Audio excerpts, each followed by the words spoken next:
एक बार जोर से भारत माता का जयकारा लगाएंगे। भारत माता की, भारत माता की, इनकलाब, इनकलाब, वंदे वंदे। सबसे पहले मेरठ की क्रांतिकारी धरती को मैं नमन करता हूं। मंच पे बैठे हुए खाप पंचायतों के सभी नेतागण और अन्य सभी नेतागण और महानुभावों को मैं नमन करता हूं। और पश्चिमी उत्तर प्रदेश से आए हुए, कोने कोने से आए हुए हमारे किसान भाइयों बहनों को मैं तहे दिल से नमन करता हूं, नमस्कार करता हूं, प्रणाम करता हूं।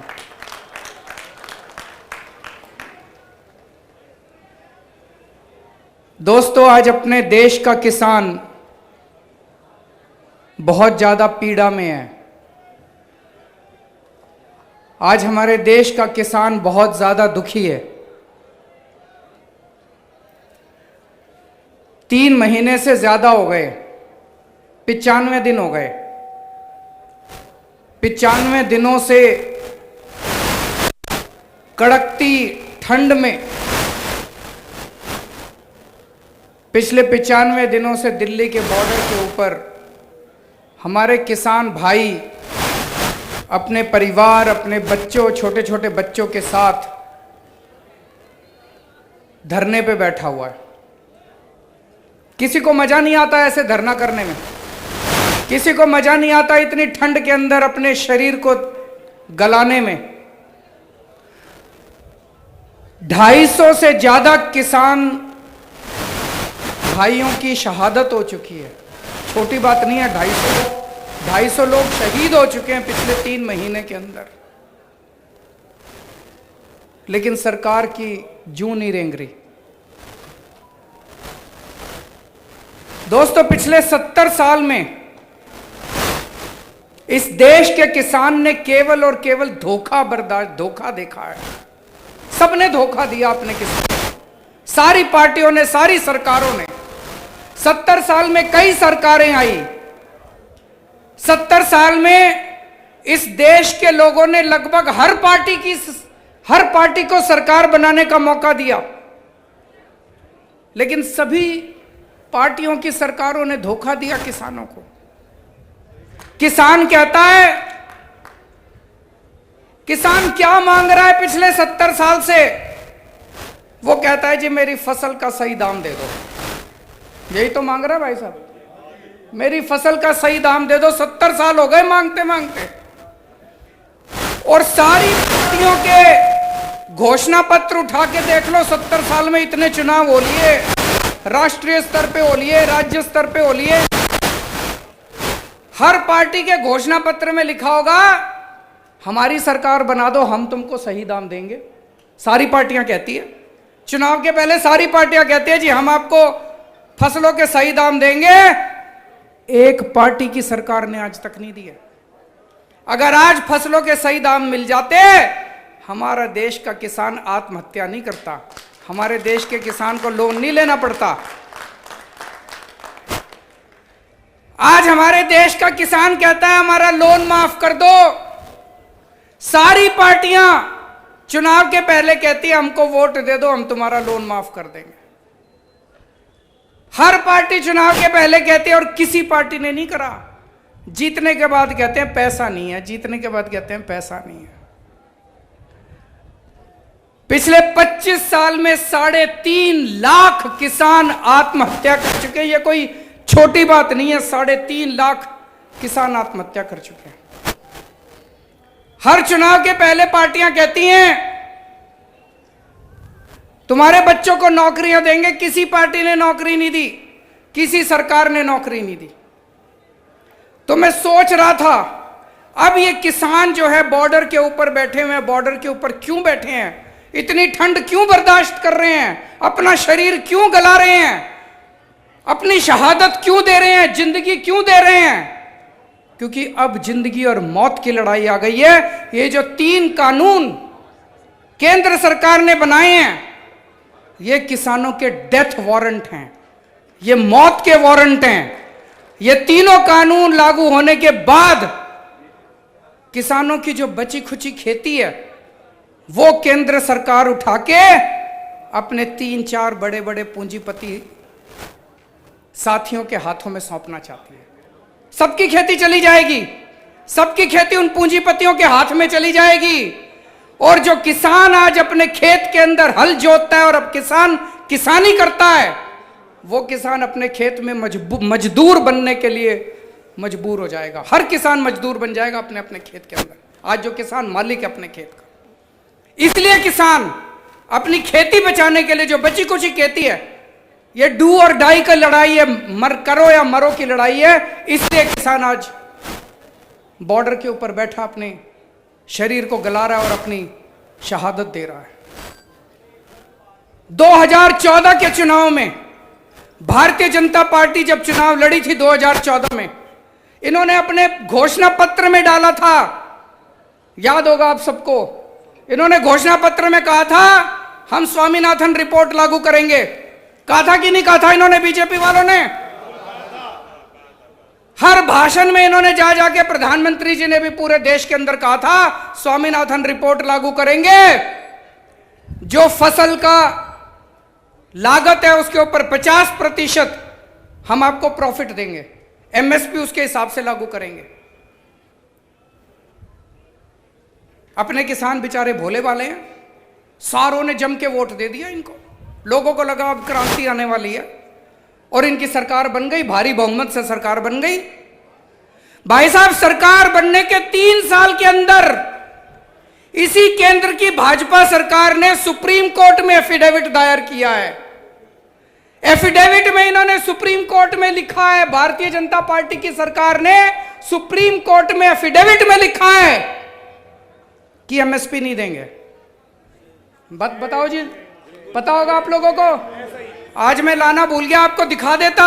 केंद्र सरकार का भारतीय जनता पार्टी का एफिडेविट सुप्रीम कोर्ट के अंदर 3 साल 2014 में सरकार बनाने के 3 साल के अंदर इन्होंने सुप्रीम कोर्ट में लिख के दे दिया एमएसपी लागू नहीं करेंगे। ये तो धोखा हो गया जी, ये तो पीठ में छुरा घोंप दिया, झूठ बोल के वोट ले लिए किसानों के। किसान बेचारे भोले वाले थे, 70 साल से धोखा खा रहे थे। किसानों ने सोचा चलो भाई इस बार ये लोग कह रहे हैं, इनकी बात मान लेते हैं। इनकी बातों में आके किसानों ने वोट दे दिया और उन्होंने धोखा दे दिया। आज पूरे देश के अंदर जिस तरह से किसानों पे ये सरकार अत्याचार कर रही है, पानी की बौछारें बरसाई जा रही हैं, वाटर कैनन छोड़े जा रहे हैं, लाठियां बरसाई जा रही हैं, कीलें ठोकी जा रही हैं। ये दुश्मन है क्या हमारे देश के? ये किसान है हमारे देश के दुश्मन है? ऐसे तो कोई दुश्मन के साथ नहीं करता।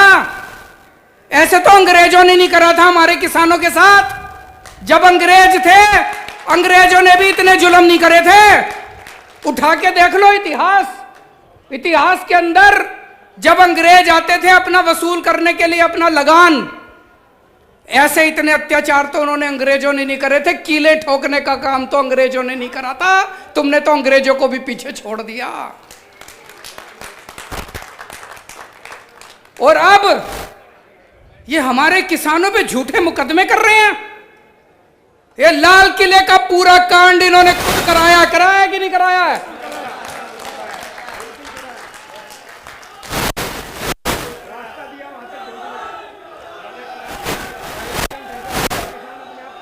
भाई साहब, मैं दिल्ली का मुख्यमंत्री हूं, मेरे पास बहुत लोग आते हैं, उत्तर प्रदेश के लोग भी आते हैं, किसानों के नेता भी आते हैं, पंजाब के लोग भी आते हैं। सब ने मेरे को आके कहा जी, उस दिन उन्होंने जानबूझ के रास्ता दे रहे थे, बोले हमको तो दिल्ली का रास्ता नहीं आता था।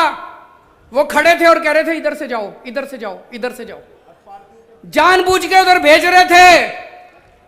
और जिन्होंने झंडे फहराए वो इनके अपने कार्यकर्ता थे। हमारा किसान कुछ भी हो सकता है, हमारा किसान अपनी जान दे सकता है, हमारा किसान देशद्रोही नहीं हो सकता।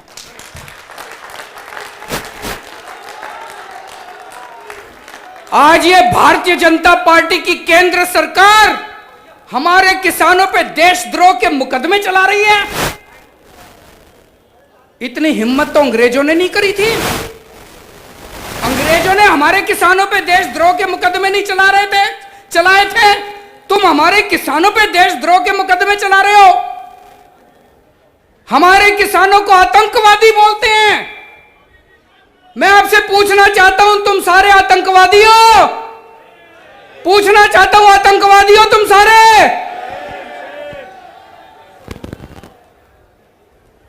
दोस्तों, ऐसे हजारों हजारों लाखों किसान हैं। एक किसान के दो बेटे हैं। एक बेटा भाई साहब आपको देश के बॉर्डर पे मिलेगा और दूसरा बेटा आज आपको दिल्ली के बॉर्डर पे मिलेगा।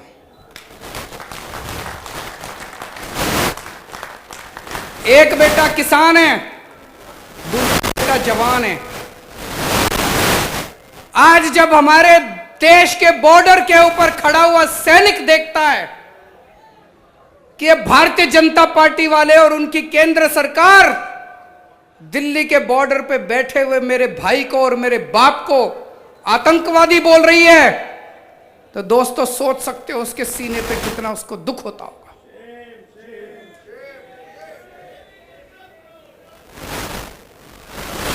दोस्तों, हमने शुरू से कंधे से कंधा मिला के इस आंदोलन में हिस्सा लिया है। मेरे को याद है जब पंजाब के किसान चले थे, हरियाणा क्रॉस कर रहे थे, जगह जगह उनके ऊपर वाटर कैनन छोड़े गए, बैरिकेड लगाए गए, लाठियां बरसाई गई। केंद्र सरकार का पूरा प्लान था कि इनको दिल्ली आने से रोको, लेकिन वो भी पूरी बहादुरी के साथ केंद्र सरकार का सामना करते हुए दिल्ली के बॉर्डर पे पहुंच गए। फिर केंद्र सरकार ने प्लानिंग बनाई कि चलो इनको दिल्ली में आ जाने दो। ये दिल्ली में आ गए, उसके बाद इनको सबको पकड़ के जेल में डाल देंगे। केंद्र सरकार ने मेरे पास एक फाइल भेजी। फाइल में लिखा था दिल्ली के 9 बड़े बड़े स्टेडियम को जेल बनानी है। भाई साहब, अपनी किस्मत अच्छी है, वो जेल बनाने की पावर मेरे पास है, इनके पास नहीं है।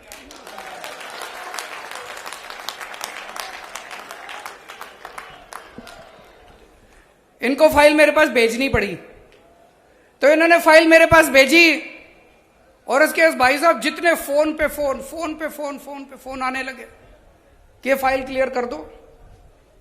पहले प्यार से बोले, फिर धमकी भी दी इन्होंने। हमने फाइल क्लियर नहीं की भाई साहब, इनको जेल नहीं बनाने दिए स्टेडियम।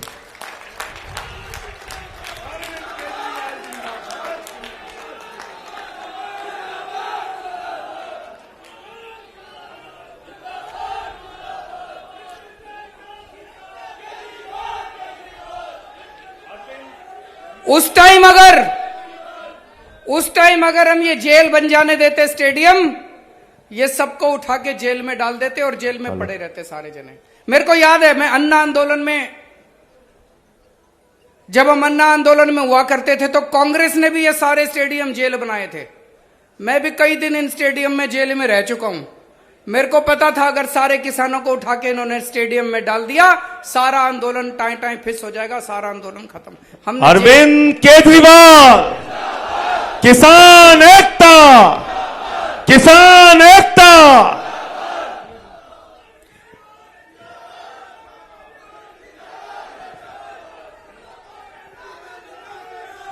किसान एकता, जय जवान, जय जवान। अरविंद केजरीवाल, अरविंद केजरीवाल।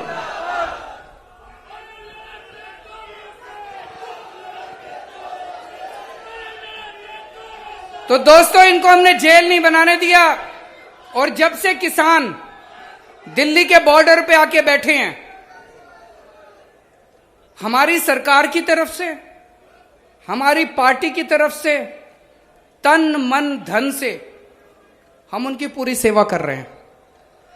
मेरे सारे विधायक, मेरे सारे मंत्री, हमारे सारे कार्यकर्ता, हमारे सारे सरकार के अफसर, उन सबको लगा रखा है। खाना बनाने में, लंगर लगाने में मैं ये नहीं कह रहा हम ही कर रहे हैं, वहां पे बहुत लोग हैं, कई और संस्थाएं भी कर रही हैं, सारे मिलके कर रहे हैं। लेकिन पानी की व्यवस्था करने में, टॉयलेट की व्यवस्था करने में, वहां पे फ्री वाईफाई की व्यवस्था करी, वो सारी व्यवस्थाएं करने में पूरी मदद कर रहे हैं। जय जवान, जय जवान, अरविंद केजरीवाल। और दोस्तों फिर 28 जनवरी थी ना जी, जब 28 जनवरी की रात को जो कुछ हमने टीवी पे देखा वो यकीन नहीं हुआ। हमारे देश के महान किसान नेता बाबा महेंद्र सिंह टिकैत के सुपुत्र राकेश सिंह टिकैत जी पिछले कितने दिनों से वो गाजीपुर बॉर्डर के ऊपर, दिल्ली के बॉर्डर के ऊपर अपने लिए नहीं कर रहे थे। उनको क्या जरूरत है, भगवान का दिया उनके पास सब कुछ है। वो किसानों के लिए इतने दिनों से अपना शरीर ताप रहे थे, इतना शरीर गला रहे थे, और सरकार ने अपनी पुलिस भेज के, अपने गुंडे भेज के उनके साथ जो व्यवहार किया, उनकी आंखों से आंसू आ गए, वो भावुक हो गए। भाई साहब ये नहीं देखा गया हमसे, ये नहीं देखा गया। मैंने पहले संजय सिंह को बोला, संजय सिंह के ने उनको फोन किया, फिर संजय सिंह जी ने मेरी उनसे बात कराई। मैंने राकेश सिंह जी को एक ही बात बोली, मैंने कहा जी आप बिल्कुल चिंता मत करो, आप ये बताओ आपको क्या चाहिए, हम हैं आपके साथ। जय जवान, जय जवान, अरविंद केजरीवाल, किसान एकता। उन्होंने कहा पानी का इंतजाम करा दो, टॉयलेट का इंतजाम करा दो। हमारे तुरंत विधायकों ने वहां पे पहुंच के रातों रात पानी का, टॉयलेट का, जो जो चीजें उन्होंने कही उन्होंने इंतजाम करा। और हमने कहा आप बिल्कुल चिंता मत करो, आप डटे रहो, हम आपके पूरी तरह से साथ हैं, हिम्मत मत हारो, बस सारा देश के किसान आपकी तरफ देख रहे हैं। दोस्तों ये बीजेपी वाले घूम घूम के कह रहे हैं, केंद्र सरकार के मंत्री घूम घूम के कह रहे हैं, ये कह रहे हैं एमएसपी है, एमएसपी था, एमएसपी रहेगा, कह रहे हैं ना, चारों तरफ टीवी में रोज सुनते हैं जी। भाई साहब उत्तर प्रदेश के आज इतने किसान आए हुए हैं, पश्चिमी यूपी के, और इतने बड़े बड़े नेता आए हुए हैं। मैं पूछना चाहता हूं उत्तर प्रदेश की एक मंडी बता दो जहां पे एमएसपी पे नहीं मिली, एक मंडी बता दो जी भाई साहब। कहीं नहीं मिली। भाई साहब इतने किसान है, जरा हाथ उठा के बता दो सब लोग, बता देना एक मंडी। आज मैं योगी आदित्यनाथ जी से भी पूछना चाहता हूं भाई साहब, एक मंडी उत्तर प्रदेश की बता दो जिस पे एमएसपी पे धान उठता हो या एमएसपी पे एक भी फसल उठती हो। मैं भी देख के आऊंगा, हम सारे चलेंगे देखने। नहीं उठती। वो मंडी देखने चलेंगे जहां पे एमएसपी पे फसल उठती हो। कि झूठ क्यों बोलते हो तुम? सुबह शाम झूठ बोलते हैं, एमएसपी थी, एमएसपी रहेगी। अरे कहां है एमएसपी? दिखा दो कहां एमएसपी पे धान उगती है, मिलती उठती है। और ये लोग कह रहे हैं जब आप किसान नेता इनसे मिलने के लिए गए थे, इन नेताओं से जब केंद्र सरकार से बातचीत चल रही थी, तो किसान नेता जब बाहर निकले तो इनका मंत्री बोला, मैंने देखा सुना टीवी पे, कहता है एमएसपी नहीं दी जा सकती। क्यों नहीं दी जा सकती? कहता है इसमें 17 लाख करोड़ रुपए का खर्चा आएगा। भाई साहब आज आपके सामने मैं पढ़ा लिखा हूं अच्छा खासा। अरविंद केजरीवाल, अरविंद केजरीवाल, किसान एकता, काला कानून वापस लो। और मैं आज आपके सामने फॉर्मूला रख रहा हूं, अगर केंद्र सरकार सुनती हो तो सुन ले। इस देश में नया पैसा खर्च किए बिना 23 की 23 फसलें एमएसपी पे लागू की जा सकती हैं। 23 की 23 फसलें एमएसपी पे सरकार उठा सकती है। सरकार 23 की 23 फसलें एमएसपी पे उठा सकती है। सरकार का एक नया पैसा खर्च नहीं होगा। ये लोग कह रहे हैं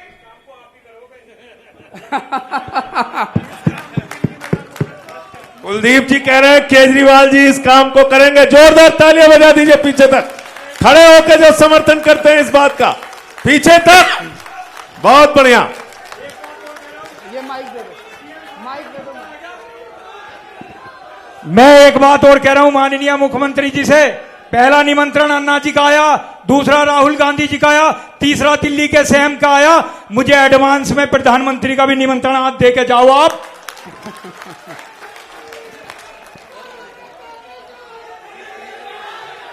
देश का नेता कैसा हो, देश का नेता कैसा हो, किसानों का नेता कैसा हो।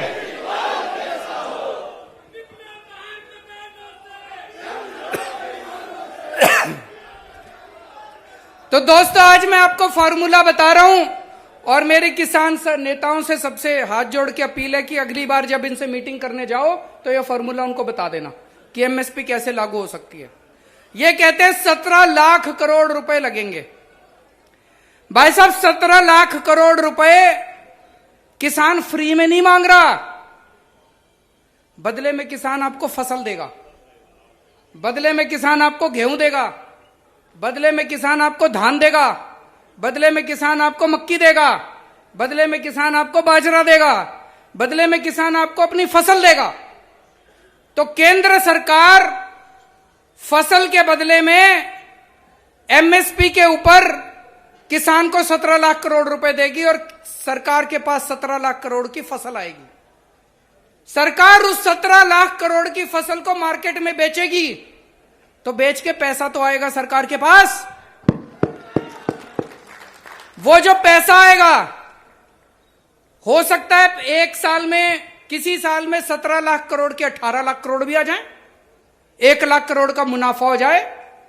किसी साल में हो सकता है थोड़ा घाटा भी हो जाए, 17 लाख करोड़ रुपए के 16 लाख करोड़ आ जाए। किसी साल में 17 लाख करोड़ के 20 लाख करोड़ भी आ जाए। किसी साल में घाटा होगा, किसी साल में मुनाफा होगा। सारा 10-15 साल में बराबर हो जाएगा। कोई घाटा नहीं होगा, कोई फायदा नहीं होगा।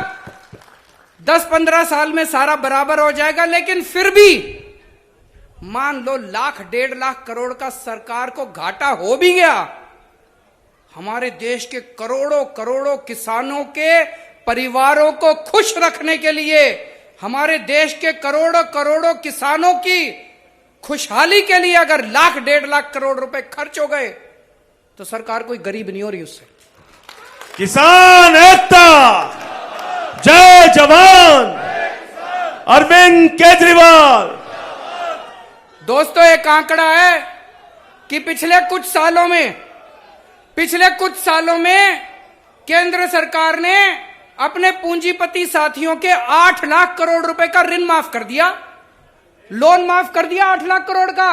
अरे तुम अगर 8 लाख करोड़ रुपए इन अमीरों के माफ कर सकते हो तो हमारे करोड़ों करोड़ों किसानों के 1.5 लाख करोड़ रुपए का घाटा नहीं बर्दाश्त कर सकते क्या? कर सकते हैं। नीयत नहीं है, नीयत की कमी है। और दोस्तों, ये एमएसपी की बात करते हैं। एमएसपी तो छोड़ो, पश्चिमी उत्तर प्रदेश के किसान को अपने गन्ने का नया पैसा नहीं मिलता। एमएसपी तो बहुत दूर की बात है। 18,000 करोड़ रुपया, 18,000 करोड़ रुपए ये मिल मालिक लेके बैठे हैं किसानों। हमारा पश्चिमी उत्तर प्रदेश का किसान, अभी ये बता रहे थे भगवंत मान पंजाब में भी यही हाल है, गन्ने की फसल का यही हाल है। रात दिन 24 घंटे मेहनत करके अपना किसान गन्ना उगाता है, मिल मालिक को देके आता है और मिल मालिक उसको 2-2 साल 3-3 साल तक अपनी फसल का दाम तक नहीं देता, एक नया पैसा नहीं देता। क्यों नहीं देता? मेरे पास अभी थोड़े दिन पहले उत्तर प्रदेश के कुछ लोग मिलने आए, उसमें एक किसान भी था। बोला भाई साहब 2 साल हो गए मेरी फसल का दिए हुए, अभी तक एक नया पैसा नहीं मिला। मेरे घर में किसी को कैंसर हो गई। मैं जब मिल मालिक के पास पैसे लेने गया तो वो बोला सीएमओ से, चीफ मेडिकल ऑफिसर से सर्टिफिकेट लेके आओ कि तुमको कैंसर है, सेम सेम। तब मैं तुम्हारे पैसे दूंगा। अरे तुमसे भीख मांगने आए हैं हम, अपनी फसल तुमको दे रखी है, उस फसल के दाम लेने आए हैं। ये कह रहा है कि पहले सर्टिफिकेट लेके आओ, तुम्हारे घर में किसी को कैंसर है तब दाम दूंगा। हैं जी, वो भी पिछला, वो भी 2 साल पुराना। ये तो हद हो गई यार। मैं योगी जी से पूछना चाहता हूं तो अपने, क्या मजबूरी है तुम्हारी? क्या मजबूरी है कि इन मिल मालिकों को तुम ठीक नहीं कर सकते? भाई साहब, जब मैं दिल्ली का मुख्यमंत्री बना उस टाइम ये बिजली कंपनियां, दिल्ली में 3 बड़ी बड़ी बिजली कंपनियां हैं। इन्होंने मेरे को, कई लोगों ने, हमने जब दिल्ली के चुनाव लड़े हमने कहा था बिजली ठीक कर देंगे, बिजली कंपनियों को ठीक कर देंगे, बिजली 24 घंटे कर देंगे, बिजली मुफ्त कर देंगे। कई लोगों ने मेरे को समझाया इतने बड़े बड़े वादे ना करो, ये बिजली कंपनियां बड़ी पावरफुल है, ये बड़ी शक्तिशाली हैं, इनके तार बड़े ऊंचे हैं, इनका कुछ नहीं बिगाड़ पाओगे। भाई साहब आज 5 साल बाद ठीक कर दी इन बिजली कंपनियों को।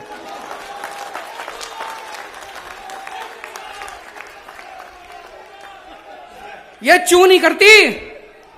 पहले दिल्ली में 7-7, 8-8 घंटे के पावर कट लगते थे, 20-20 हजार रुपए के बिजली के बिल आते थे। आज 24 घंटे बिजली आती है और 0 बिजली का बिल आता है। मुफ्त में बिजली मिलती है लोगों को, दिल्ली के लोगों को मुफ्त में बिजली मिलती है जी, 24 घंटे बिजली मिलती है। यही बड़ी बड़ी, पता नहीं क्या कहते थे लोग, इतनी बड़ी बड़ी कंपनियां हैं, बड़ी पावरफुल कंपनियां हैं। केजरीवाल जी ये काबू में आने वाली नहीं है, काबू में कर दी। और ये चीनी की कंपनियां तो छोटी छोटी कंपनियां हैं। भाई साहब कह रहे हैं पैसे खाते हैं इनसे। ये इन पता खावे, मिल वालों पता खावे, फिर भाग क्यों बढ़ावांगे? मिल वालों पता पैसे जहां मंत्री का। मैं पूछना चाहता हूं योगी जी, आपकी क्या मजबूरी है कि आपकी की पूरी सरकार इन चीनी मिल मालिकों के सामने घुटने टेक के बैठी है? अगर आप अपने गन्ना किसानों को, इन मिल मालिकों से पैसे नहीं दिला सकते तो लानत है तुम्हारी सरकार को।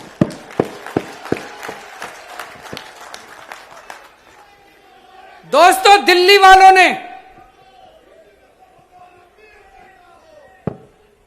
दोस्तों अगर दिल्ली की बिजली कंपनियां ठीक हो सकती है तो यूपी की चीनी मिलें भी ठीक हो सकती है। अरविंद केजरीवाल। फर्क केवल यह है, सही नीयत वाली सरकार लानी पड़ेगी, अच्छी नीयत वाली सरकार लानी पड़ेगी। और जिस दिन उत्तर प्रदेश में अच्छी नीयत वाली सरकार आ गई, भाई साहब मैं कह के जा रहा हूं, इधर आप अपने ट्रैक्टर से मिल के अंदर गन्ना छोड़ के आओगे, घर पहुंचोगे उसके पहले आपके खाते के अंदर। अरविंद केजरीवाल, देश का नेता कैसा हो,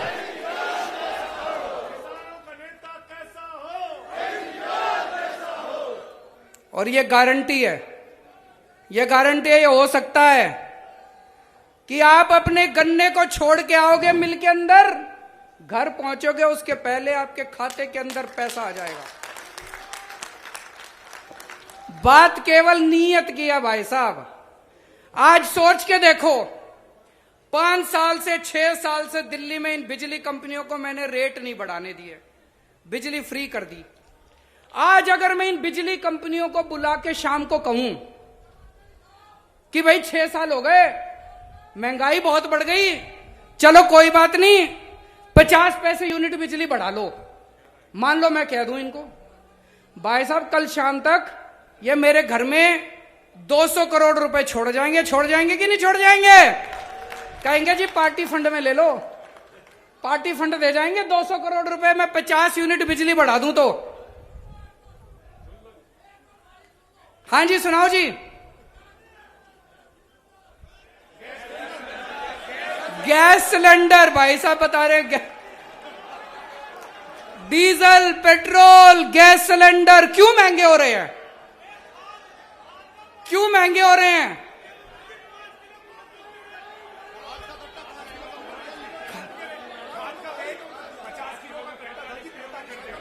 खाद का कट्टा 50 किलो से 45 किलो कर दिया नहीं कर दिया? रेट बढ़ा दिया और वजन कम कर दिया। सारी चीजों में भाई साहब एक ही चीज है, मैं तो छोटा सा आदमी हूं, कल तक मेरे को कोई जानता नहीं था, एक ही चीज सीखा हूं 6 साल में। आपका सबका बेटा हूं, आपका सबका छोटा भाई हूं, आप लोगों की दया से, आप लोगों के प्यार मोहब्बत से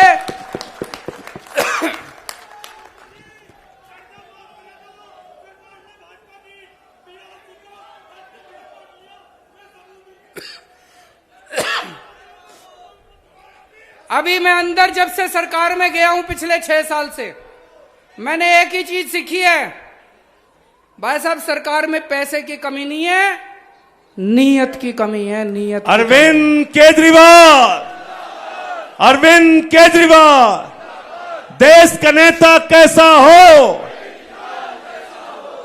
अच्छी नीयत की सरकार ले आओ, 50 किलो का कट्टा 55 का हो जाएगा, गैस के दाम भी कम हो जाएंगे, पेट्रोल के दाम भी कम हो जाएंगे।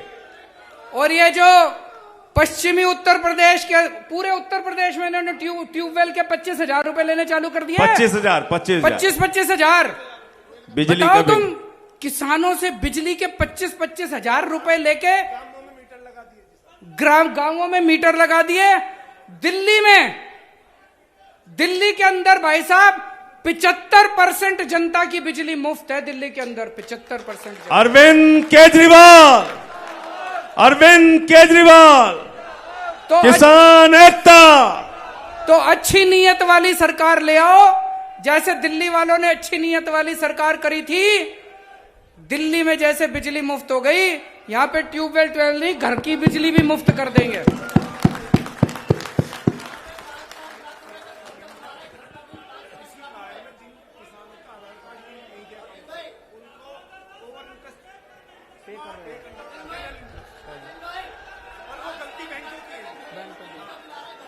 बहुत सारी समस्याएं हैं जी, चारों तरफ से आवाज उठ रही है। किसानों की जिस तरह से समस्याएं इन्होंने कर रखी है। सिलेंडर लेके आ गए उधर।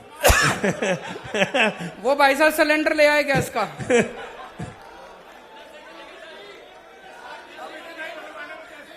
अब घर में इतना ही सिलेंडर आया करेगा भाई साहब, उतने पैसे में। तो दोस्तों, एक बड़ा पेचीदा प्रश्न है। लोग कह रहे हैं जी लाखों किसान सड़कों पे उतरे हुए हैं। जब इतना बड़ा किसानों का आंदोलन चल रहा है, तो भाई साहब केंद्र सरकार ये कानून वापस क्यों नहीं ले रही? केंद्र सरकार की क्या मजबूरी है? केंद्र सरकार ने इन पूंजीपतियों के सामने क्यों घुटने टेक रखे हैं?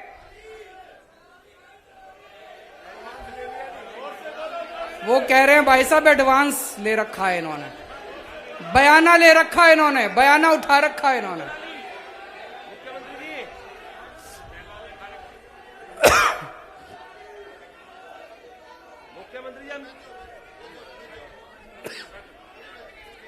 तो दोस्तों, आज अंत में एक ही चीज कहना चाहता हूं। आपका आंदोलन बहुत पवित्र आंदोलन है, और ये केवल किसानों का आंदोलन नहीं है, ये इस देश के एक एक देशभक्त का आंदोलन है। जो भी भारत से प्यार करता है वो इस आंदोलन के खिलाफ हो ही नहीं सकता। इतना पवित्र आंदोलन है, इतने अच्छे तरीके से चलाया जा रहा है, कोई हिंसा नहीं किसी तरह की, और इतने प्यार और मोहब्बत से सारे धर्म के लोग, सारी जाति के लोग, ऊंचा आदमी नीचा आदमी, हर आदमी इसमें शामिल है। आपके आंदोलन में मैं कोई एहसान नहीं कर रहा, मेरा फर्ज बनता है, हर देशभक्त का फर्ज बनता है। और आज मैं ये कहने के लिए आया हूं कि आपका बेटा, आपका छोटा भाई पूरे तन मन धन से आपके इस आंदोलन में शामिल है। और मैं उम्मीद करता हूं कि ये सरकार को अंत पंद में किसानों के सामने झुकना पड़ेगा। चौधरी चरण सिंह अमर रहे, चौधरी चरण सिंह अमर रहे।